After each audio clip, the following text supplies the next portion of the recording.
Hello, good evening, and welcome to the Wolves Report. I'm Ryan Lester, and thank you for joining us for episode 157. Tonight, we're giving you our analysis of Wolves' 2-2 draw with Arsenal. We'll give you a deeper analysis of Wolves' 1-0 defeat against Crystal Palace. Talk about the away day streamers at Molineux who were there at the Arsenal game. Talk about the comments that released regarding Nathan's season ticket comments, and also the unfortunate racial abuse, or the disgusting racial abuse that Tolo Akedor received at the end of today's game. Let's go back into the week. First of all, let me, my right winger and my left winger, not politically, of course, pace-wise, left-hand side, crosses it in. Evening to Nocky and Tyler once again give up their evenings to come alongside me in this show. Nocky, in the week, it didn't start too well, but it felt like something at the end of the game. Your take on Wolves 2, Arsenal 2? Well, first 20, 25 minutes, I was very worried. I mean, they got the goal early and you're fearing for the worst, then, aren't you? You're thinking, how many is it going to be? I don't think we really got in the game until sort of 20, 25 minutes. And then after that, we kind of grew into it a little bit. And the second goal was probably against the run of play. But Arsenal there seemed to be a real nervousness around them, which is surprising when you look at the performance they've put in today at Spurs. But they look really nervous. And as soon as we got that first goal back, they really went into panic mode. I mean, they were throwing themselves to the floor. They were rolling around. They were trying to waste time. There was some really strange tactics from a team that's top of the league and wanting to win the Premier League. But I thought we showed a lot of energy. We showed a lot of work rate. There was a bit of quality in there as well. We didn't look like we had bags of goals in us, but we looked a little bit of a threat. There was some pace. I thought Hugo was excellent. And we got ourselves back in the game with a really well-struck equaliser. I know it's took a little deflection, it took a couple of whacks before it's gone in, but the connection itself from Adozi is really, really clean. And we've got ourselves a point, and it was fantastic. You know, when we've had a season where we've been in games like that and we've capitulated, you think of the Leeds game and Bournemouth, and we've just fallen apart after we've conceded goals. We stayed in this one and we put them under a little bit of pressure, and I think we probably deserved the points at the end. My only sort of frustration is that we've got the 2 goals. We're back on level terms. I think we're in the ascendancy. Arsenal look like their heads have gone a little bit. Rather than going for the kill, and I think you clocked it, Tyler, Bueno hit the corner as opposed to trying to put the ball in the box. We're bottom of the league. You know, you might as well have a little bit of a go and see if you can pinch that 3rd goal. But I thought collectively we were very good, and we were well deserving of the point. And it was 2 really good goals as well. So it's a little bit of an oasis in what's been a very, very difficult season for us. Yeah, I mean, I'm not sure any of us believe that we could get anything from that game at all, Tyler. I mean, Arsenal are really good. They are favourites to win the Premier League. They've demolished Spurs today. But we've given them a proper game in the week. And as Nocky said, but do you know what frustrated me the most? I'd like to have gone with the strongest team to start with. And by that, I mean playing Tolo. Like, we tried this experiment at Man City. We tried it again against Arsenal. Before you know it, you're a goal down, nearly out of the game. Tolo comes on. Yes, he's not perfect and he didn't have a great game today, but he's the player that can get you up the pitch, that allows you to play against those bigger sides. So, first of all, your thoughts on him not being in the side, and secondly, I'd love to get your take on the game as well. Yeah, I think you might have peaked early with your praise of Tolo with what might follow shortly. But yes, the way we're set up and the squad we have, he has to play. I suppose Rob's thinking would have been it was a mud bath at Grimsby, wasn't it? And that would have taken its toll, I'm sure, on a lot of the players, Tolo especially. But there's no way in the world you can go up against that Arsenal back four with Adam Armstrong as your sole outlet. And like Nocky said, the first 20, 25 minutes told us all we needed to know, didn't it? That just wasn't sustainable. Obviously, Edwards, by luck or by judgment, made the substitution to bring Tolo on, and we certainly looked better for it. I thought the second half, like Nocky said, we looked decent. We looked all right. We looked like a half-decent football side, like we did today at times, to be fair. But let's be honest, if we're being brutal, we got back into the game because Arsenal enabled it. We saw them today, and if they'd have played half as well as they did today against us, then they'd have seen the game out. But credit where it's due. Hugo deserves his goal. Like Mark said, he's been one of our better players this season. And they kept plugging away, and they kept going. And yeah, you boys are right. A point I thought was fully deserved in the end. But yeah, like I said, if I'm being cynical, I'd argue that's more on Arsenal than ourselves. And if you're 2-0 up at Wolves with 20 minutes to go and you want to win the league, you see the game out, no excuses. But I liked the endeavour, I liked the effort. Local judgment whether he changed it. We've all had that ding dong on here, haven't we, between us three on WhatsApp? But he got there in the end. But yeah, you are right, Ryan. To answer your initial question, if Wolves are to have any success whatsoever, they need a Tolu or a target man up front to play off. Yeah, Nocky, it was a strange one because when it went to 2-0, there's always that little bit of hope, isn't there? Like, you've got that little bit of hope in football. When it went 2, you're like, well, this is it now. There's absolutely no chance. And I'm not here to talk about Arsenal, but with their firepower that they have, surely you go and kill that game. They didn't, but I think we do have to give Wolves credit for coming onto them strong, because I think Arsenal thought they could tuck in. Wolves never going to score, and that was that. We scored a brilliant goal, and then again we pressed on. So we haven't given much credit recently, and because it's not been deserved. But I really think we have to give credit, particularly after we went 2-0 down. Yeah, absolutely. I mean, I've tried to defend Rob Edwards on here, and I will continue to do so because I don't think this mess is his fault. But the team selection was the team selection was absolutely wrong. There's no question about that.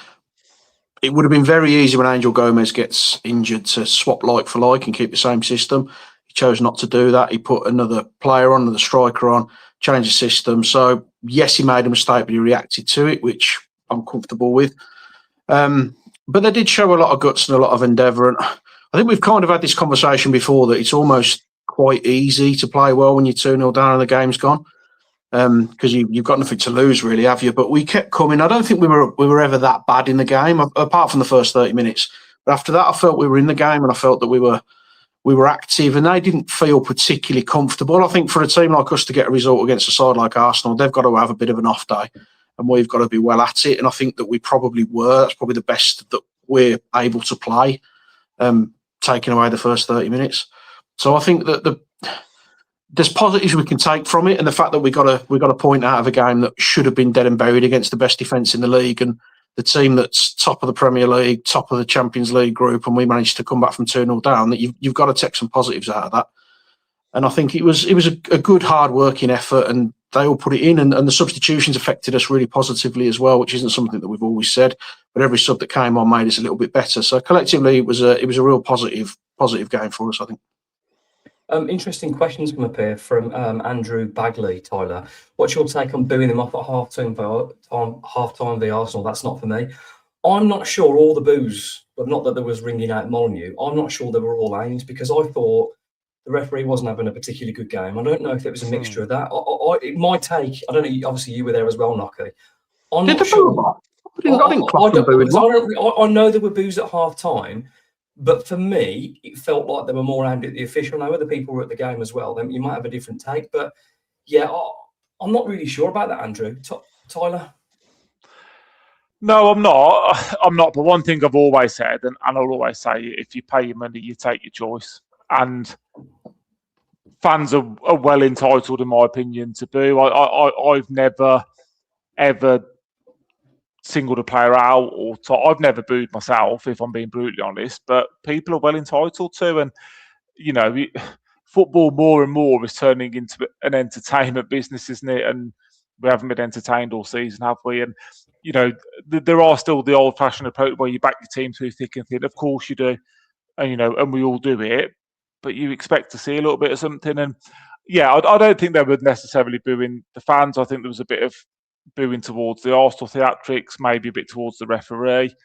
But yeah, for me, if you pay your money, you take your choice, and I wouldn't tell anybody else how to behave or act. If they've bought their tickets, they can do what they like, in my opinion. Yeah, that's fair enough. This is episode 157 of the Wolves Report with Chris, Tyler, Mark Knock, and myself, Ryan Lester. I don't know if anyone have any issues, again, like we did last week with Twitter, but apparently they're struggling to show it on the pages we're broadcast on. I don't know if anyone's watching on X that can comment. I've seen a couple. I don't know if there's any problems there, but this is one of the reasons we go live. It's more fun. It adds a bit more jeopardy and gives me a few more grey hairs, which is exactly what I need. You've got enough of them, son. Oh, more and more. They're running out as well. So yeah, I'll have a haircut like Nocky soon, and that's all. No comment. That's all. Wolverhampton Wanderers. 2-0 down, Nocky. We're scrambling. Hugo Bueno. I think this goal's been, I know it sounds a ridiculous thing to say. I think this goal's been coming a while. He's been in that position multiple times and he's tried to whip it and there's been a save. I think he hit the crossbar recently as well. I can't remember who it was against. But for me, that kind of goal for Hugo has been coming, and credit to him, it's a beauty. Yeah, it has. He's been threatening that. He had a very similar opportunity at Everton on his right foot, and it was only the fact he was up against Jordan Pickford that one didn't fly in. He's been one of our bright sparks this season, actually. I think I mentioned on here that I didn't think he was up to the level earlier on in the season, but he's absolutely proved me wrong because he looks like a real threat on that side. And even in games where we're not playing particularly well, he's always a little bit of an outball for you when he's always 100%. But he took it really, really well. It was a lovely cut inside onto the left foot, just made a yard of space, and the finish is fantastic. I've seen a few Arsenal fans blaming Raya for that. I don't think in a million years he should be saving that because it's whipping and it's dipping over his head. It was really good, and it was good for him as well. It's his first goal in the Premier League, and it's been coming, and it's certainly well deserved based on his performances this season. To get to 2-2, Tyler, Wolves were really pressing. We're at that end of the pitch.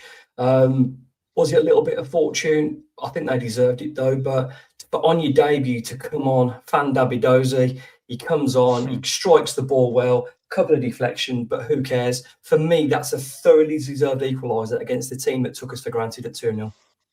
Yeah, I thought second half Wolves more than held their own and were probably the better side, really. And I think it was harsh to go 2-0 down, but when you go 2-0 down, you sort of think, oh, here we go again. But yeah, it was like Mark said, it was a clean strike, wasn't it? It took a couple of deflections, but that was a pure strike of the football. And, you know, I'm going to come on to Edwards later on. You all know my opinion on Edwards, but the one thing he has done is integrated Mane and he's integrated Udozi now, and he's giving kids a chance. And fair play to him for that. But yeah, what a moment. You know, nobody expected it at 2-0, did they? But really nice, clean strike of the football and thoroughly deserved. I don't think anyone could argue Wolves deserved a draw from that game. Yeah, it was a small reward for an utterly disgusting season, Nocky. But again, this shows how brilliant the Premier League can be, because we are talking about categorically the worst team against most likely the best team.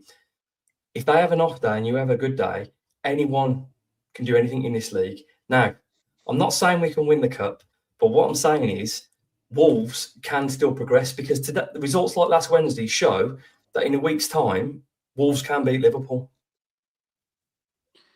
Well, they didn't beat Arsenal, did they? So you kind of shot your own argument down there, to be fair. Look, I don't think the Premier League's a particularly good standard this year, if I'm being totally honest. I've not looked at anyone and thought that's a really, really good team and they've taken us to the cleaners. And we're sat on 10 points.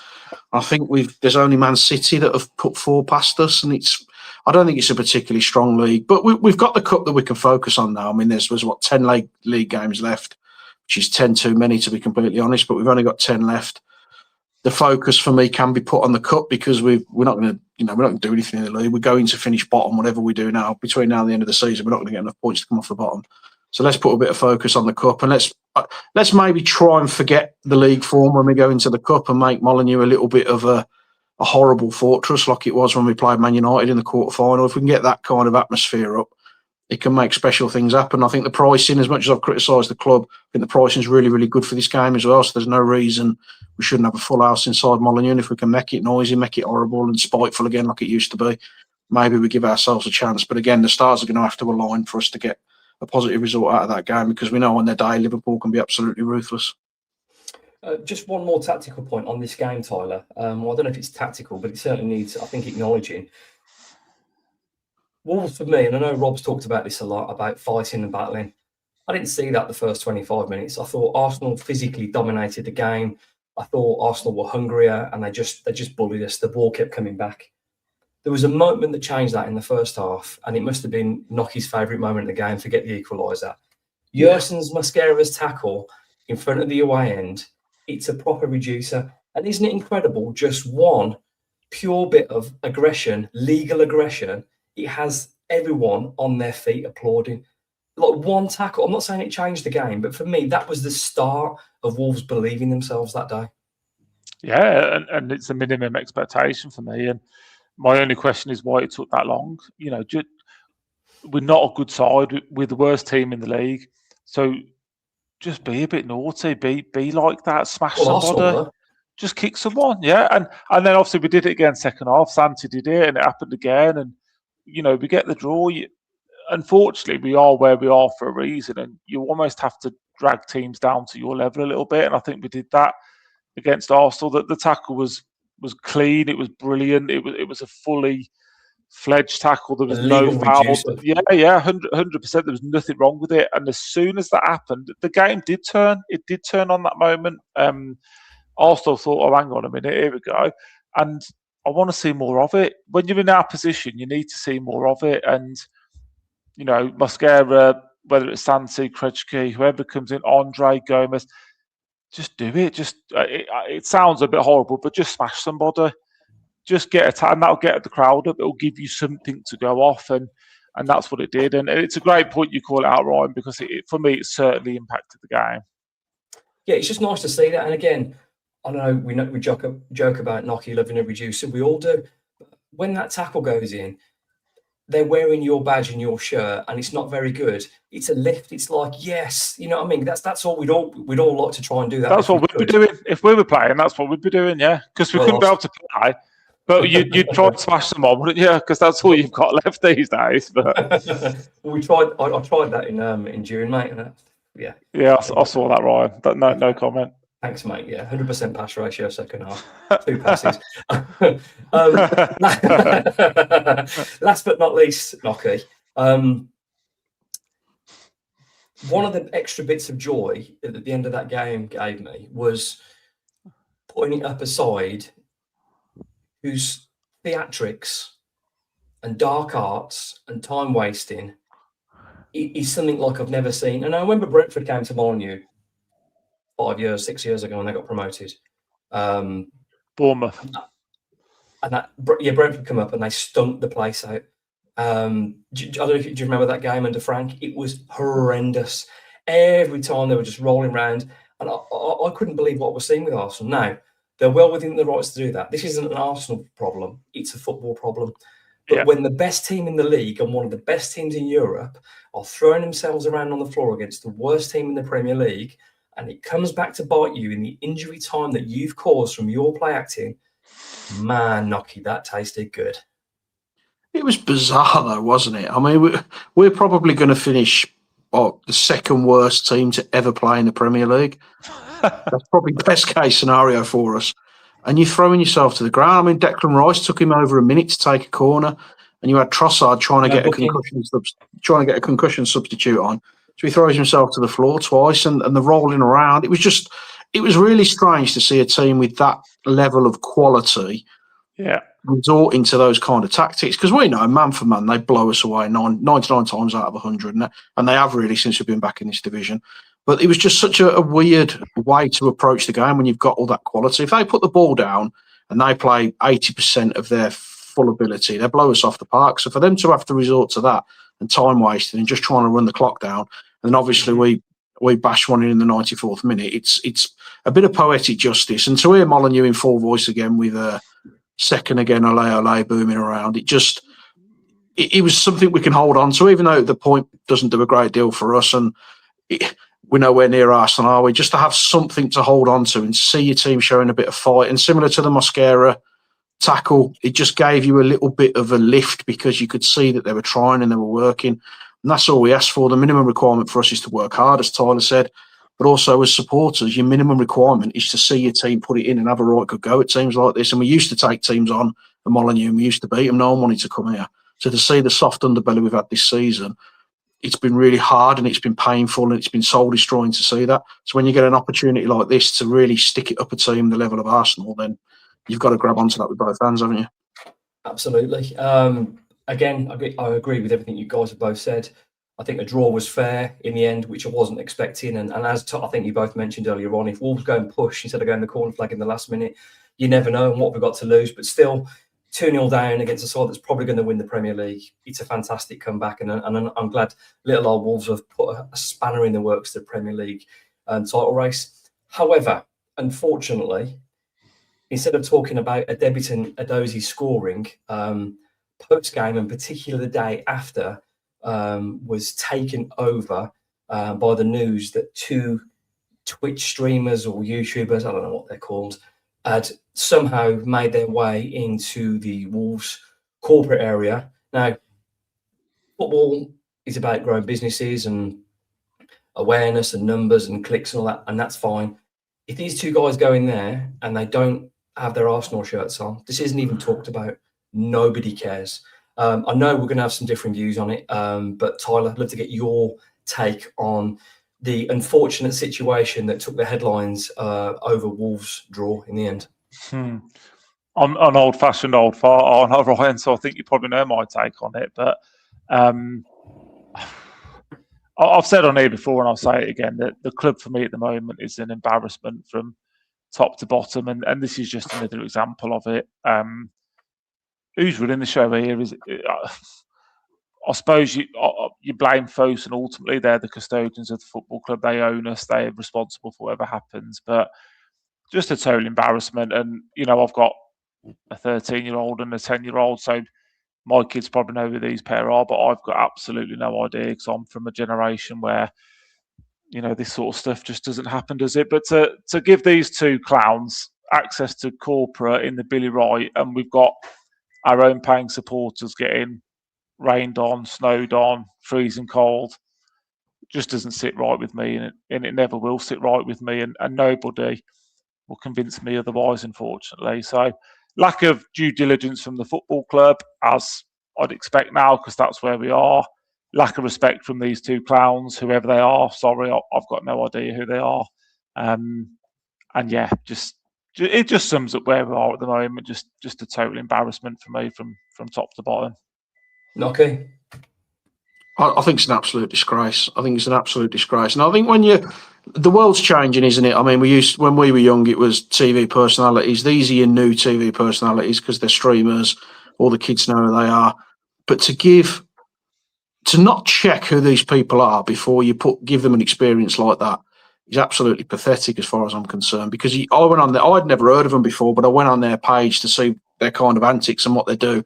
You look at 2 videos, you'll know exactly what they're going to do when they're walking the ground because they're just a pair of prats. You can work out very easily how they're going to act when they get in. And we've got people sat in a temporary stand, which was temporary, 15 years ago, who were absolutely freezing to death with ponchos on to try and keep them out of the elements. Now, I know people will say it's their choice whether they sit there or not, but actually it might not be because some people can only afford what they can afford and they're the cheapest tickets.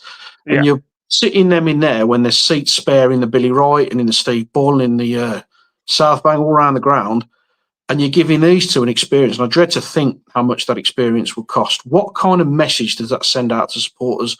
You've got to have a thought process around stuff like this, and the optics on this are absolutely horrendous. It's another own goal from the club.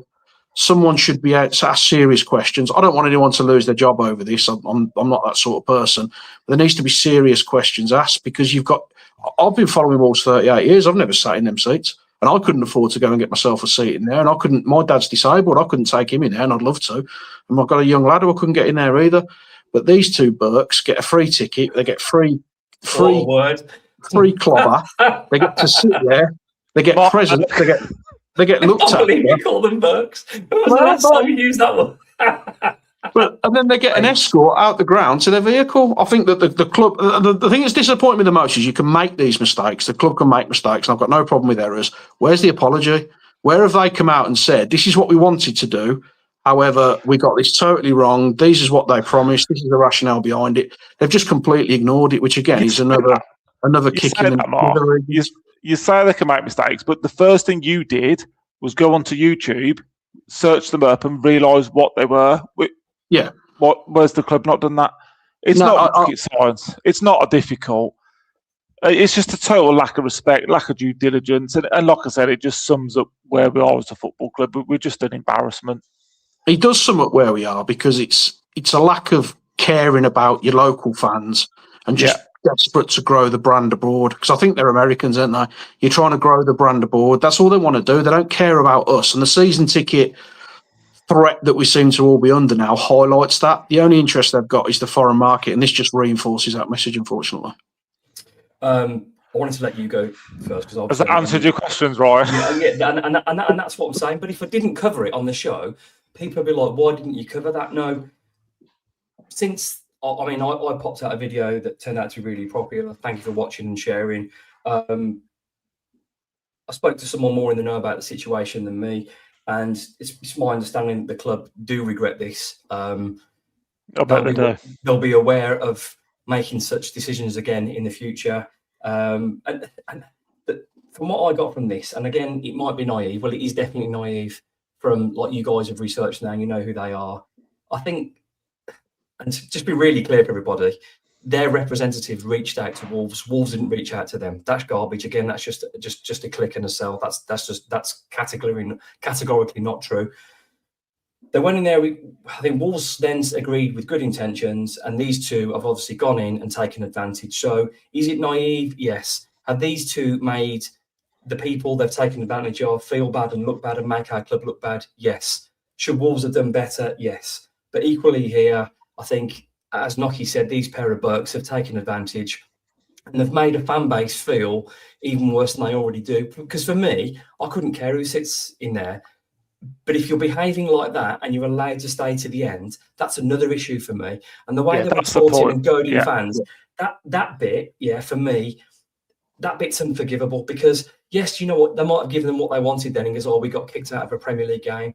So be it. I think they should have been kicked out. I don't think you should be taunting fans. The away end is where you taunt fans. So, listen, I spoke to the club. The club regret it. And I completely understand. I understand the explanation. It's fine. They made a mistake. They're going to have to own it. But these two idiots took advantage of someone's goodwill because obviously this kind of things happen more than we know in terms of promoting the club with people like this. It just so happens this time these pair of Burks have completely taken advantage of a goodwill gesture that they asked for. So anyway, that's my take on it. I thought we'd cover it anyway. Any more comments, gents, before we move on? You are right, Ryan. But again, the other thing to note is if Wolves are 7th or 6th and pushing for Europe or whatever, it doesn't get talked about. And it gets highlighted because of the situation that we're in and the current state of the football team, doesn't it? But I fully agree with you, Ryan. As soon as that happened, as in what's on your screen about the Arsenal top, they get escorted out of the ground and they get asked to leave. Because me and you would, if in our seats, we'd get asked to leave. And we're paying custodians. So there's absolutely no reason at that point they shouldn't have been asked to leave the ground. 100% agree. Hopefully, I'm sure the club have learned and we can move on from that. This is I think I just want to say finally on that, I think you're right in what you said. I think you both actually articulated it perfectly. But we spoke earlier about the optics of the club and the lack of communication. How many times have we had a conversation around lack of communication? I've heard nothing from the club. I know you've got people you can talk to, and that's great. I've not heard anything. So as far as I'm concerned, Wolves are more than happy with what's happened here. And if I ring them up on Saturday and say, actually, I quite fancy a box for the next home game, can I have one, please? It's going to be a swift no because I'm just a bloke on a podcast. I don't know, son, you've got a few followers these days, you have. You're quite now. But to do this in the way they've done it, I just think is so poor. But if you make a mistake, you've got to stand up and own it, which, someone might, I don't know who you talk to, but someone might have done to you. Where's the communication to say how they got themselves in this position? Because for me, until they do that, they don't feel bad about it and they think it was the right decision. No, I can't say if it will definitely happen or not, but I would suggest that it may get mentioned or talked about in the future. I don't know. But listen, I can only, if I've got someone to talk to and they're prepared to talk about it and I can offer more transparency instead of just the club getting hammered. Yes, they've got to take it because they brought it upon themselves, but equally there's a story behind it and I'm in a position where I can share that. And that's what I've tried to do. I'm not trying to justify the behaviour at all. I'm just sharing. This is episode 157 of the Wolves Report with Chris Tyler, Mark Knock and myself, Ryan Lester. Today, Sunday, Wolves lost at Selhurst Park 1-0. The show gets cheerier, doesn't it? Your take, Tyler, on Crystal Palace 1, Wolverhampton Wanderers 0. I can't take much more of this. I don't know about you, boys. You can't carry on, can you? Well, I tell you what, Tyler, you're on a 9 o'clock deadline and we're halfway through the show, so get cracking. I'd rather just get beat 6-0 than just be absolute garbage. I mean, the first half, I can't fault the performance, really. I genuinely can't. But we just get punished for absolutely everything, don't we? And you know my thoughts on Fosun and you know my thoughts on Rob. I'm not a fan of either.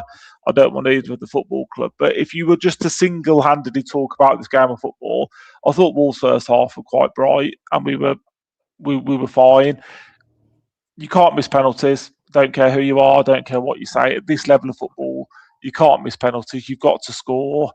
I'd like to think if Wolves go 1-0 up, they win the game. And I know that's a big statement, but Palace are shot to pieces. And they're the only team I've seen this season that look as bad as us, if I'm being brutally honest. They were dreadful. But we've still managed to find a way somehow to lose that football match. And I know we'll come on to refereeing decisions, and I know we'll come on to that sort of thing. But it's a tough one to take, really, because like Mark said, you know you're going down, you know you're going to be bottom of the league, but there's just you still want to see something, don't you? But disappointed ultimately. But totally for me, shouldn't take the penalty. I think it's Armstrong or Krejci. I was surprised when he had the ball in his hand, if I'm being brutally honest. And I wasn't at the game today. I watched it with my son, and I literally said, he's going bottom left, and the keeper will save it. You could just see it. You could see it from a mile off. Yeah, you could see. I mean, there was no point in me that when he steps up, I thought no, it was crazy. But listen, while we're on that, I want to fly through this because obviously time is absolutely flying. This is a really good tweet here. Gav Ward says, Nocky, Tyler, Leicester, baffling decision by Edwards, penalty conversion rate, Krejci 93%, Armstrong 81%, and Tolu 55%. To me, that's not doing your homework. That's just saying Sunday morning, you're on the pens today, Tolu. Give it the striker. Yeah. Now, 81%, 21 out of 26 is a very good professional level. Now, 13 out of 14 is I think he played in midfield for a season when he might have scored sort of like 12 goals or something in one season. For me, there's no homework there. Penalties, though. He was on their penalties, yeah. And we're not talking about Tolu, Nocky, in a way that he's been banging goals in left, right, and centre. When he's come into the side, he's made a difference, but he's not been scoring goals. So has he played a part in the games we've got something? Yes. Has he looked good in front of goal? No. There's real simple homework there. Now, Adam's done his homework. Gav shared it, and now we're talking about it on the podcast, and we're just three guys here reading about stats from thing.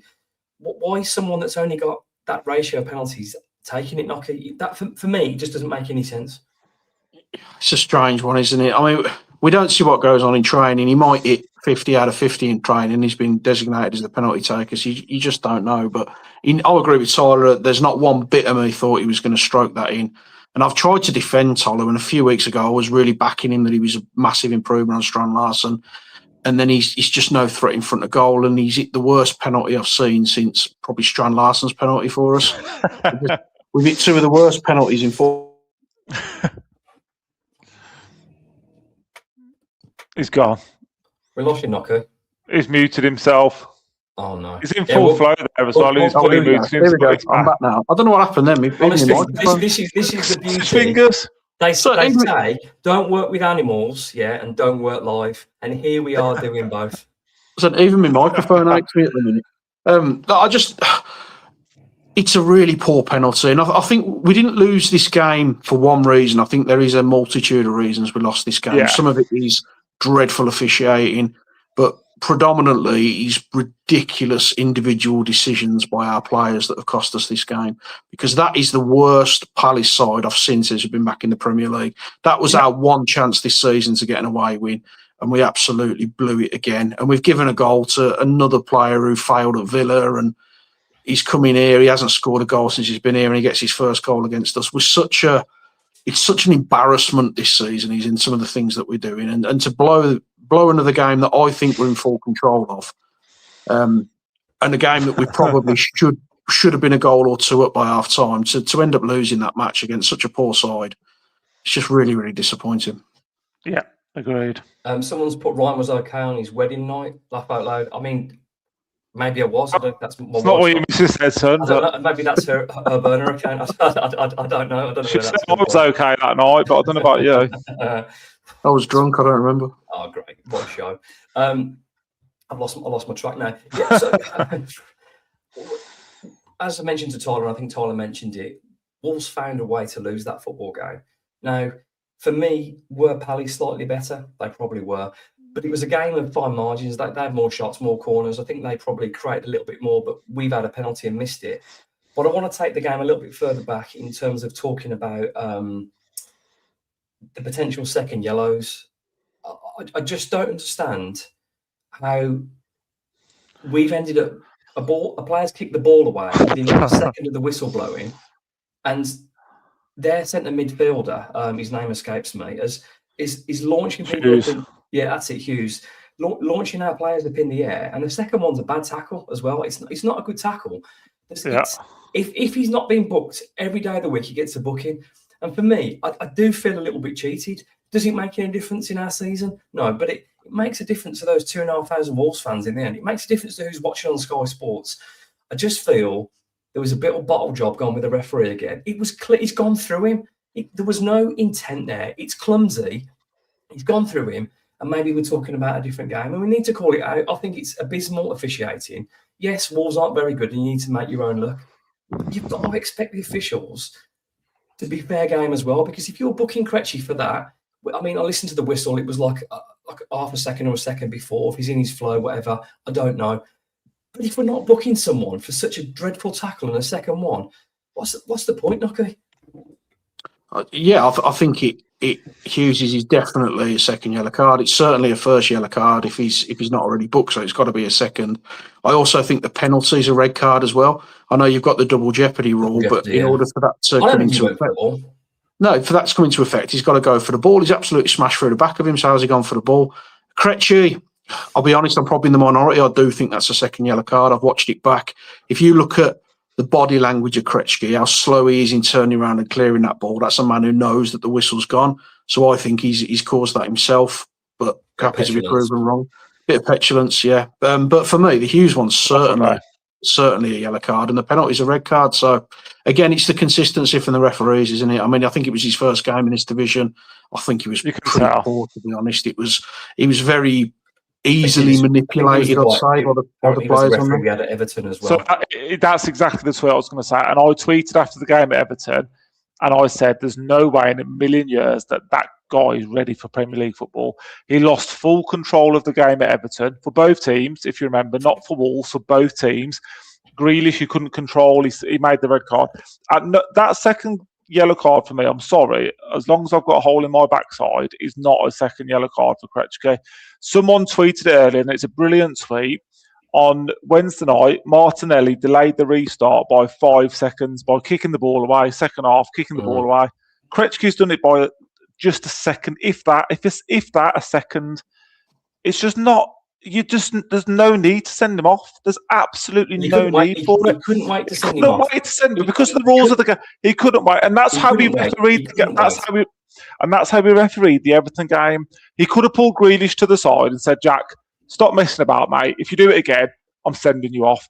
He's just robotic. He's by the book. He was nowhere near ready for that Everton game, and he wasn't ready for today. They've got to have some common sense and referee the game properly. And this rubbish you hear about a higher threshold for a second yellow card, where's that terminology come from? Oh, so he hasn't met the threshold. Basically, you can deck someone with a yellow card challenge because it's not met the threshold. He can get away with it. It's not the threshold. 1.17 seconds, like Tom's just put there. I'm sorry. You can't react in a second. I'm sorry. And Crystal Palace were in no position to gain an advantage, and that's the thing for me. They weren't pushing. They weren't trying to score. They were more than comfortable with the situation at that game. And like Tom said, Krejci wasn't doing that to time. He didn't launch it out the stand. He didn't put it in Rose Ed. He tried to clear it up the line because he thought the ball was still in play. I think it's shocking refereeing, and it just sums. And he misses it just sums up. I don't think his first one was the yellow card either, from brutally honest. It was just a foul. I don't think it was one either. But Nocky, what was frustrating watching the game, there was a couple of instances at the end of the game when the Palace players were nibbling the ball away and kicking it away. No interest from the referee whatsoever. Because it's a second yellow opportunity, that referee couldn't wait. He couldn't wait to send him off. And it's just, if you're doing that for everybody, then fine, if it's the rule, but you can't pick and choose. I mean, we had this at Southampton when Mario Lemina got sent off for walking towards the referee from 10 metres away and he got a second yellow card. Some of the decisions that Wolves have had in the Premier League, granted we won't experience it next season, some of the officiating is just absolutely diabolical. I was writing out a tweet, a PGML inspired tweet, and I thought, I just can't be bothered. It looks like I'm complaining because we're shit, and we are. But honestly, the refereeing is pathetic, Nocky. It is awful. And Tyler's absolutely right. I mean, the threshold's supposed to be higher. So even though I think he knows the whistle's gone, 1 second, it's surely not worth a second booking, is it, if you're being realistic? So I think you're absolutely right, Tom. He didn't even think about it. He couldn't wait. No, but to send him. Yeah. The problem is you want consistency, don't you? I mean, if they do that every week with every player, fine. But every game's different. They won't do it for certain clubs. They'll do it for us. We feel like we're a little bit of an easy target at the moment. And that was a massive moment in the game as well. I don't think we lose that game with 11 men, because I don't think Palace had any interest in winning that game. They're on a horrible run of form. They're very vulnerable. We were creating opportunities. I mean, Tolo had one where he managed to header it against Mosquera from 3 yards instead of the net. So we were creating chances in that game. If we stuck with 11 men, I think we get something out of it. I think maybe even we win it. But it's just that the standard of refereeing, it's worse season on season. Every game, it seems to be depleting. How long did Declan Rice take to take that corner on Wednesday night? It was over a minute until he took that. Nobody was booked. They let them do it, and nobody was booked. It's 90. That was nearly 90 seconds, and Krejci gets booked for 1.17 seconds. Honestly, there's nothing else to say. There's nothing else to say on the matter, is there? There's nothing else to say. No, you're bang on. I didn't know he was the referee from Everton, because I was at that game and he was absolutely appalling. Dreadful. It's just the standard of officiating is getting worse, isn't it? And I think the problem we've got now is they use VAR as a bit of a crutch, so they don't want to make those big decisions. So they just throw cards around willy-nilly and see what happens. Sorry, Tolly.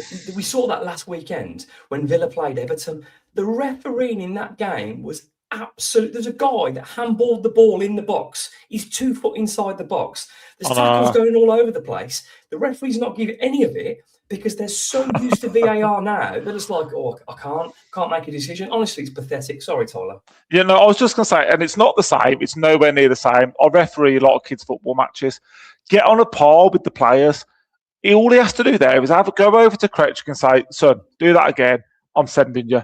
I'm giving you the benefit of the doubt this time. There's absolutely no reason to send him off. No reason whatsoever. That's what he's done with Hughes on the second yellow card.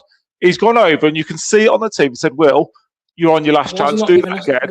And you're off. And because of what you say, Ron, it's a total lack of consistency.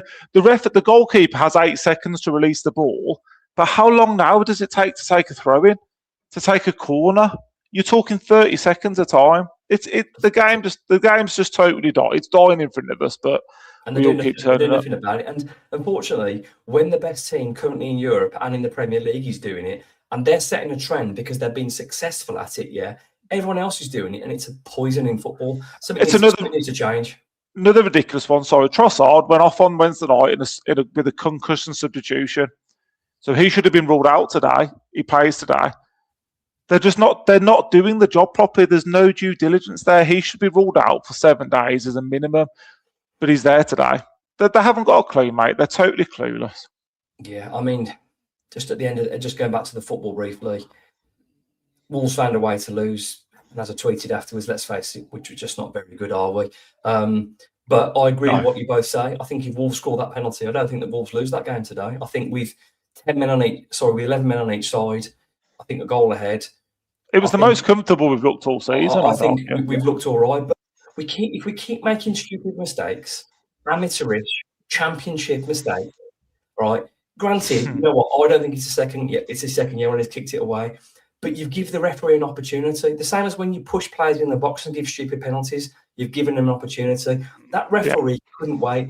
We took a terrible penalty. We shouldn't have been taking it. I just think it's the way we are self-imploding at the moment as a football club is just absolutely sensational.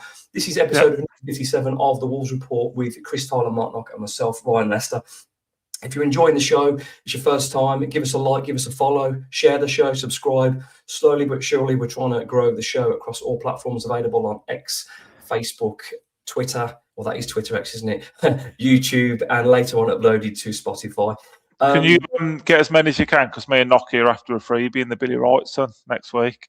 See what we can do. Unfortunately, we're not up to 20,000 live streams like they are, but maybe we can do that. We can sort you two out some corporate. I don't know. At the end of today's game, about an hour or two afterwards, Wolves tweeted out something that we don't want to see in football. Wolves tweeted out, "We stand with Tolu Arakadar after our striker received disgusting racial abuse on social media." Now, I don't want to give this too much time, because these people who are doing that to somebody are just scum. But it has to be raised, because we've lost the football game. We're all angry. We're all sad. But to be DMing anybody to put blame on with that kind of abuse is just disgusting. And you aren't football fans. You're not Wolves fans. You're just proper low. So again, it's a shame that Tolu has to put up with that, and I'm pleased that Wolves have called it out for what it is. Completely unacceptable, not welcome in football, but I don't want to give those guys any more time, but I think it needed airing.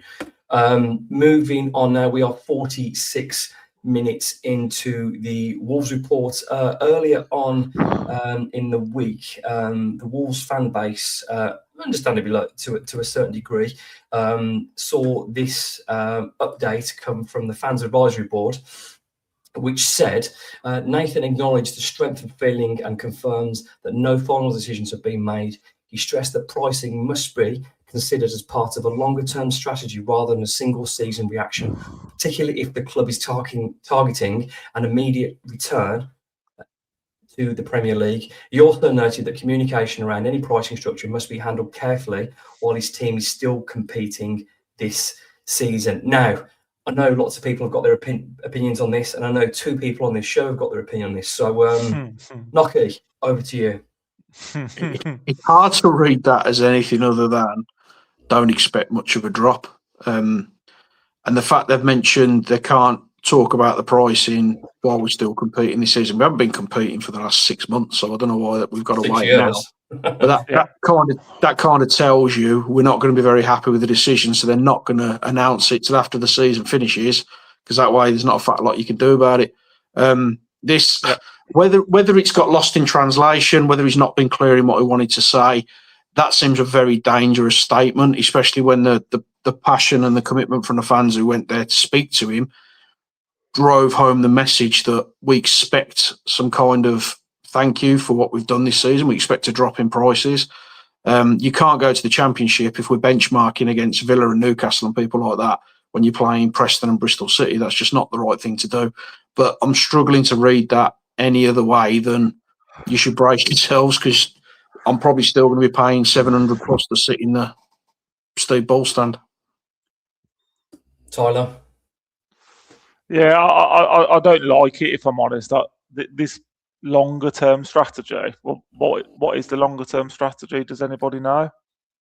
Does it sound quite arrogant to you that? Yeah, that if 100%. You're expecting to bounce right back. That comes from a man who's no experience of Championship football. That league is horrible. It is intense. Yeah. It's Saturday, Tuesday every week. It's fast. It's high tempo. It's impact. And we're not going to have a team to go into it. So how on earth you can have that level of arrogance that we think it'll just be one season and we'll come back? I found that absolutely staggering a comment to make. Yeah, and you know my thoughts on Fosun. I wouldn't believe them if they told me night follow day, and now all of a sudden they're talking about a longer term strategy. Well, I've seen the strategy of the last 5 years of ripping the club to pieces and still charging people the same price for it. And then I see the comment around, particularly if the club is targeting an immediate return. What else would they be targeting? Is there something else we should be targeting? I'm with Mark. I think it's worrying. That's all I can say. And we might be wrong, and they might come out and they might do us a good one. Whether they're setting some negative news to then promote some positive news, I don't know. But this longer term strategy, if they've got one, I want to hear what it is, because the guy that's made that statement is an interim, so I presume he's not part of the longer term strategy. Just bearing in mind, sorry, Tom, let me just jump in. These are the words that have come from the Fans Advisory Board. So this isn't a quote from Nathan. I know I've put a quote mark on there, but basically this is their interpretation of what's been said. Yeah. So this is but I trust those guys. I trust those guys because they're all sensible Wolves fans, and they've all acknowledged that's obviously what they've sort of depicted his words as saying. But yeah, I'm with Mark. It's more worrying than comforting, is what I'd say. And we'll all have our own points on it. I've seen proper Wolves fans on Twitter, Greg, Steve Lees, you guys, both of you, the Wolves fans on Twitter this week saying there's a limit as to what they can justify spending as a season ticket to support Wolves next year. I think you've mentioned, Ryan, a figure. Mark has, I have. That there has to be. Everyone's going to have their own personal limits. For some people, there won't be. They'll keep doing it, and kudos to those guys. But Mark's right. You can't be justifying the prices that we're paying now to watch this. But we talked about it last season. They'll argue there's 4 more games, so that will come into account. For me, if any figure begins with a 6 or a 7 for season ticket. Sorry. In particular, Tyler, what stand? I don't care what stand it's in, Ryan, because the Steve Ball stand's falling down. The North Bank is the probably most comfortable one to sit in. The South Bank has obviously got, so for me, that argument again, it doesn't wash. Being halfway on the Steve Ball stand's more expensive than the North Bank. When I'm 6'6" and I can't physically sit down. Talk. Disgusting. I don't know, Mark. I've sat in Mark's season tickets. You can't physically sit down. Again, I'll talk about the club being embarrassing, but it's embarrassing. And for me, £25 a game would be the absolute tops. So 25 times 23. Someone who's good at maths worked that one out for me. But is that 575? 575. That for me should have been the absolute ceiling. The Probably absolute not. ceiling. I mean, I personally think that's too much. But what I would say, I wanted to give you guys a chance to speak first. But what I would say is, has there been signs to say pricing will get better? For example, kid for a quid against Bournemouth. Yes, granted, we're in a terrible situation and we probably don't do that if we are where we are. But still, they've enticed new fans in. That's a good scheme. It needs to be acknowledged. Wolves are playing Liverpool on a Friday night. I mean, people say, Friday night. That's going to be a bumper game. People will be out in the pubs. It's a game that people are going to want to go to. 20 quid for an FA Cup 5th round game. Now, again, I'm not going to come on here and be shouting and screaming how brilliant Wolves are, because I'm not. But I have to pick out those 2 pricing moments to show that recently, probably since Nathan's taken over, these things have happened. So is that a sign of things going forward? Do I think the season tickets will be reduced? Yeah, I do. How much by? I don't know. Again, I'd like the season tickets. You are right. You are. I call the club out for a lot, but those FA Cup tickets are very, very reasonably priced. Very reasonably priced. Yeah, I think it's a great price, and it's. Yeah. I think that's fair, and I think it's a game, regardless if it's on TV, because it's Liverpool, because it's on Friday night, and there'll probably be a few beers involved. It'd be a good atmosphere under the lights in a competitive game. Hopefully, they rest everybody on the Tuesday and play us 3 in there. And I thought you meant Liverpool, so I would rest everyone. Yeah, but Nocky, for me, those are, again, I'm not going to get too excited, but they are green shoots of recovery. We're kid for a quid, and those Liverpool tickets, that reflecting onto what we're talking about. Yeah, I know what Nathan's saying there. I don't believe that there won't be a discount. I think there'll be a reasonable discount. I don't know how much. Hang on, you got to be careful with the word discount, because it's not a discount. Okay, yeah, okay. It's not a discount for a product. You're getting in theory next season a worse product, but you're getting more of it, if that makes sense. Yeah, well, you're getting more games. Yeah. So instead you're getting 23 games instead of 19. So I mean, you could factor in and say, well, prices stay the same, you're getting more football, but I don't think that's going to happen. I think you're being. I think they're reacting to this season with those ticket prices. I don't think that's any kind of benchmark for next season. They'll do some clever things next season. They'll maybe look at the concession prices. They'll look at match day prices. They'll probably give us a free cup game at home. I don't expect a massive reduction. For me, I want a big reduction in price on my season ticket based on not only next season, based on a little bit of a thank you for the fans who've renewed and had year on year of disappointment and watching the club get incrementally worse every season. I think we need to have a big reduction next season, but I think we will have a reduction. I'd be amazed if it's more than sort of 4 or 5%. I think they'll give us something around that margin and try and tell us, well, you got more games. Here's a free cup game. Here's a free shirt with your season ticket. And that'll be it. I don't expect there to be this big reduction that you can see, although I'll be happy to be proved wrong. Yeah, I don't see that. I see more than 10%, if I'm honest. I don't see that. I think it'll be at least that. Listen, I'm optimistic, and quite often I'm wrong because of my optimism. And And you know what I mean? It balances out on this show, doesn't it, in terms of pessimism and optimism? But would you be happy with 10% then? Do you think that's a fair? No, I mean what Tyler said there in £25. I think £25 a game. Yeah, I don't think you can argue at £25 a game. I think So that's 575. Yeah, I can't believe I did that math straight away. To be honest, I don't know what happened then. But I know it sounds daft, but I paid £5 for I went to Highgate yesterday, which is like the worst standard of non-league football you'll ever see.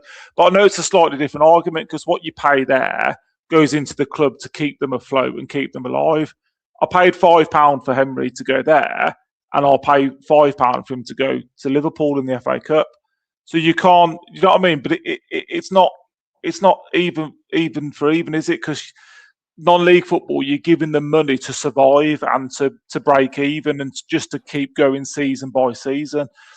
I just think £25 for me seems a fair price. And let's be honest, some of the away tickets for next season, they're going to be 35, 40, 45, 50 quid. Show. I'm conscious, boys. I know we want to get up at 9 o'clock, so we've only got a couple of minutes left. I'll give you till 5 past. Oh, thank you very much. So I think 575 is the absolute maximum, to be honest. I would like it lower, but if it was in the 500 region, currently now I think I pay 735 behind the goal. So if it was to hit in the 500s, yeah, I think most people will be like, well, actually, that's not too bad. But do you think they're going to do it?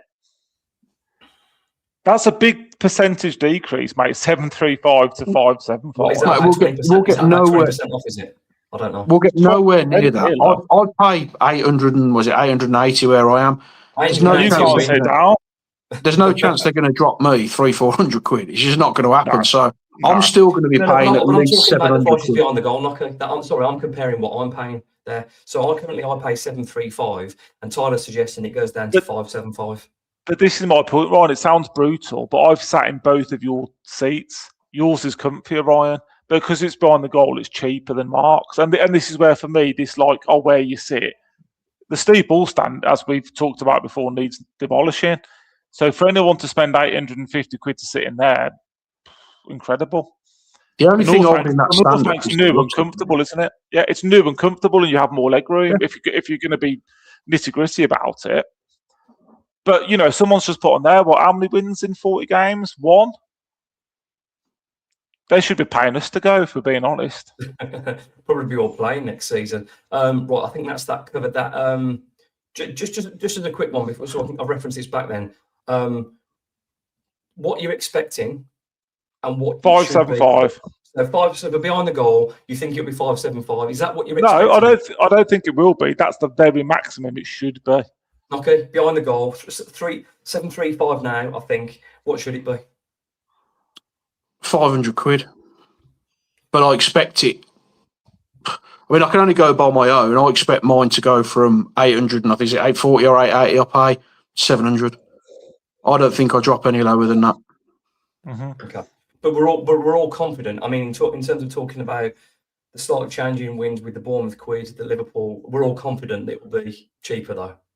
No, but it has to be cheaper because we're in a lower league, isn't it? But is that reduction fair for where we are? I mean, we benchmarked against Newcastle, Villa, etc. We should now be benchmarking against Stoke, against Preston, against Millwall, teams that are looking for playoffs. If that's the case, we're going to pay a hell of a lot less, but we're not going to do that, are we?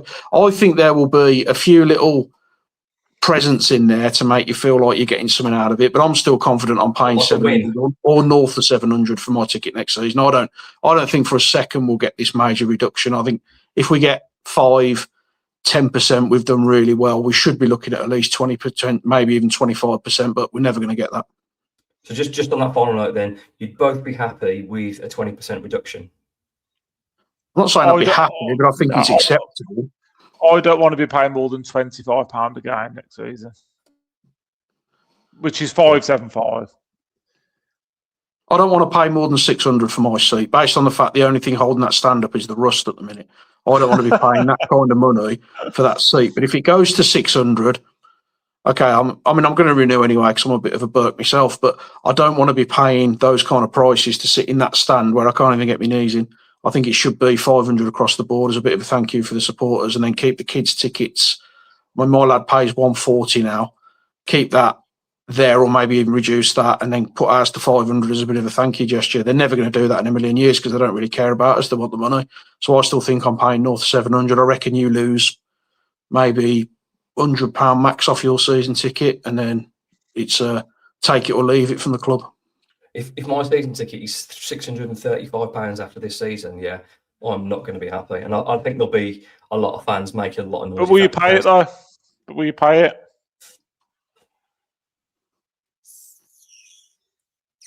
Is there anything? I don't know. I'm like, honestly, is there anything? But is there anything historically from Fosun that makes you think there's evidence to say that we're going to get a big reduction on the ticket? There's not, no. But are we prepared to give the new guy a chance? He's got a chance, yeah, and the season ticket's the chance. If he comes in and gives us a big reduction, then fair play to him. But if he doesn't, he's just Jeff Shee Mark 2, isn't he? It's as simple as that. This is his big opportunity. Season tickets, but for me, there is a massive open goal here now to win the fans back. I don't think we can expect pretty silly prices, but I think we can expect a considerable discount. But listen, I've got 5 minutes left, and Tyler's put me on the clock, so we can talk about this again. I'm more than happy to talk about this subject. I think this subject is an emotive one, and like I said, I've seen a lot of Wolves fans that I respect saying they've got a ceiling for next season, and if Wolves charge more, they'll walk away and they'll pick and choose the games, and I think that's fair enough. And you are, although we support the football team, you are ultimately still paying for a product and for entertainment. We don't see it that way because we're old-fashioned like football fans, but the newer generation of football fan will. And when you've sort of got Ruben Neves, Diego Jota, God rest his soul, those players in the Championship, you probably don't mind paying a bit more.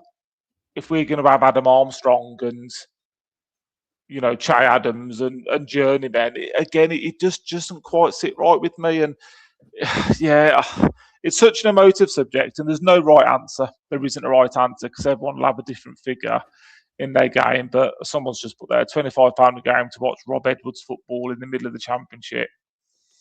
People will start going elsewhere, as people have started to do. When did Molineux last sell out? It's such an easy win, though. The tickets is such an easy win.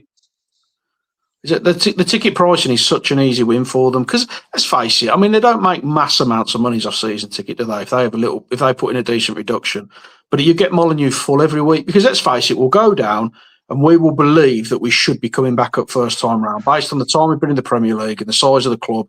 That should be the target. So if you put the tickets to a decent price, you'll sell Molineux out, you'll get the atmosphere back, and it'll be a good place to be again. If you go and throw £600-700 tickets around again, and then 45, 50 quid match day tickets, 15,000. Yeah, 15, 20,000 in the ground. That's not going to do anyone any good. So it's in their interest to get that ground full. The easy way to do that and to have a nice quick win with the supporters is to make it reasonable and make it affordable. Because we lost a lot of fans, really vocal fans, when they put the season ticket prices up in the first place. You get them back because they're desperate to support the club, but they don't want to pay ridiculous prices. You get people like Tyler back who quite rightly said, I'm not paying these prices to watch this until Fosun go. I'm not prepared to do that, which is a fair stance, and he's not alone in that. So such an easy win to get people back in that ground, but it'll also be a marker of what they genuinely think of the fan base by how they make these changes. Because if they do throw massive amounts at us, it tells you exactly what they think of us. And for me, if that happens, I think you're very, very close to getting the protest back again. Yeah, it's a really, really, really sensitive subject. And it's emotive, it's personal. Yeah, absolutely. We all want to get back supporting our team. We all want to get promoted. We all want to feel there's a price that says sorry for it being crap. And we all want to see a price that's going to entice some of those working class people who've been priced out of the football club back again. But first and foremost, a full Molineux creating demand again. Because when Molineux's falling at it, it's fantastic. Let's see what happens. This is episode 157 of the Wolves Report with Chris Tyler, Mark, and myself, Ryan Lester. Friday night, Wolverhampton Wanderers entertain Aston Villa. There's nothing more than we'd throw a spanner in the works of their Champions League chase. But we've only got our best player suspended. We've got the wrong people on penalties. We've got one win in about 400 years. Knock it. Yeah, I'm not particularly optimistic about this one. I don't think Villa are in great form. They were pretty average against Leeds. we're just bad, aren't we? I mean, especially at home at the minute. I know we've got the result against Arsenal, but you think that we maybe turn a corner and then we end up going the wrong way again. We've got a good record against Villa, and that's probably what I'm holding on to. But they've got Tammy Abraham, who I think's a really smart signing. It's really interesting when clubs lose players and then replace them with effective replacements like Douglas Luiz and Tammy Abraham. We didn't do that within a week. Within a week, they do smart business. They've got an absolutely world-class manager, who I can't believe he's still there, to be honest. And they're going for Champions League, and they're still in the title race. Not a chance to know they'll win the league, but they're still in the race as it stands. So it's a very, very difficult game for us. We got to score first, I think, if we want to get anything out of it. Because if they score first, they'll sit in their shape and bring us onto them. We'll have to try and get around them. I think that the starting 11 is probably very similar. Obviously, we lose Krejci. You know, Totti's got to be Totti, hasn't it, really? Unless he brings Doherty in and plays with the old back three, you'd expect it to probably be Totti who comes in. I think other than that, Bellegarde's got to start because I think he had a good game today. You probably keep it the same. Other than that, we've got no replacement for Tolu. We've got no replacement for Armstrong. We can't really replace anyone. Again, sorry. Does Joe Gomez not get in our football team? Not a chance, mate. Did you see him for the goal today? He's marking Gazed, and then he just completely stands there and watches him run past him. That he gave me Strand Larsen vibes today. That looked like a player who didn't want to be there. He had an opportunity to trap the runner. He chose not to. Gazed's completely unmarked to tap it in. I don't even put him in the squad next week as a result of that. I think that was an appalling thing to do. So he doesn't get in the team for me. I stick with Andre and I stick with Bellegarde. So just to be clear, Mark, you don't bring him back in now. Nah, that'd be it now. If this was LMA manager, I'd press square and release him because I think that was pitiful what he did today. We come on and he swam round. Didn't look like he wanted to be there to me. Yeah. Whether he's carrying an injury or what, I don't know. But I thought he was pathetic when he came on. So no, I'll keep it the same in the midfield. Is there a chance, Tyler, that I mean, what does it say if Jackson keeps starting? But as we talked about before, Rodrigo's not much of an impact unless he comes off the bench. I don't recall Rodrigo starting a game and playing really well. Jackson starts for me. I love Rodrigo from the bench for the last 20, 30 minutes, but I've never seen him start a game and do well. So, yeah, Jackson starts. Someone's put there, that's a good shout. Moller Wolf at left centre-back potentially because he's quite calm and composed. And not bad shout. Yeah. I like him. Yeah, he's sensible. Is it a bit much asking Totti to start a game when he's been out for so long? Oh, it's probably a bit much to ask him to start a game full stop, isn't it, if we're being honest? So, yeah, I think you're right. But, you know, Jackson has his faults massively, but Rodrigo Gomez doesn't impact football matches from the start. So, for me, he sort of has, he starts the game. So, same 11 again. He's either Moller Wolf. I'd bring Moller Wolf in myself. Moller Wolf for me. I don't dislike that at all. I don't know if Moller Wolf's played there before, but I think it would make sense to put him there. I mean, if you play Doherty, you're going to have to play with the whole back line, aren't you? And that ain't going to work. Doherty out. We can't keep rolling Doherty out in this league. No, I completely agree. I'm just thinking of pure options. In there next week, lads. I'm just thinking of options, really. I mean, Totti's been out for such a long time. It's a big ask to come back into that. Yeah. So you've got an option of doing that and then replacing left wing back. I think I'll probably do that. Moller Wolf would work for me, but who knows? He might go to a 4 at the back and try and pack out midfield a little bit. I've no interest. I've seen that happen before. I've no interest in that whatsoever. If we're going to lose, do not embarrass us. I just don't want to be embarrassed. We are at prediction time. We are at prediction time for Wolverhampton Wanderers v Aston Villa.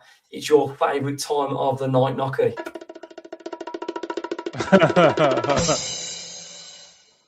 2-0 Villa. It's going to be someone who don't score many goals, and it'll go Tyrone Mings. Martinez. Martinez from a goal kick. Tyler.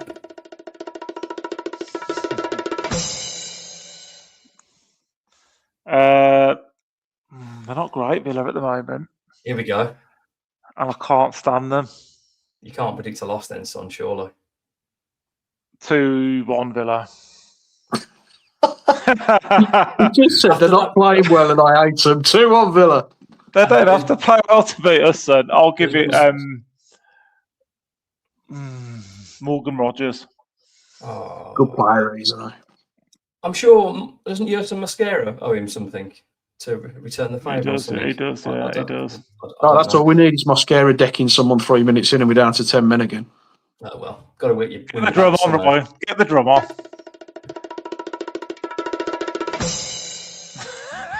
He's done it before and he'll do it again. Wolverhampton Wanderers 1, Aston Villa 0. Jean Rickner Bellegarde. You know he loves playing well against Aston Villa. Thank you, Nocky. Thank you, Tyler. This has been episode 157 of the Wolves Report. Of the Wolves.